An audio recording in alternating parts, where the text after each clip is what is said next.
تھا کہ جو سی ایم پنجاب ہیں مریم نواز، ان کو اس بات کا قطعاً بھی اندازہ نہیں ہے کہ جب وہ میرا پنجاب، میرا دریا، میرے پیسے کر کے بات کر رہی ہیں یا پنجابی کارڈ کھیل رہی ہیں تو وہ اپنے لیے کتنا بڑا پرابلم کریٹ کر رہی ہیں۔ سن لیجئے میری بات،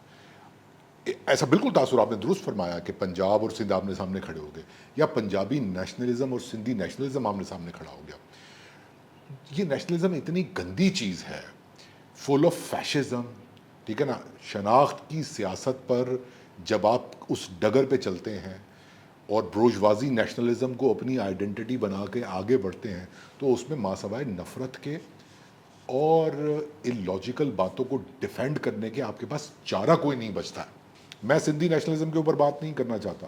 لیکن جتنا فار رائٹ کا سندھی نیشنلزم ہے جس کو سپورٹ کرنے کے لیے پیپلز پارٹی سامنے آئی ہے، سچ بتاؤں تو سندھی نیشنلزم کا جو ایک اصل فار رائٹ کا ورژن ہے نا،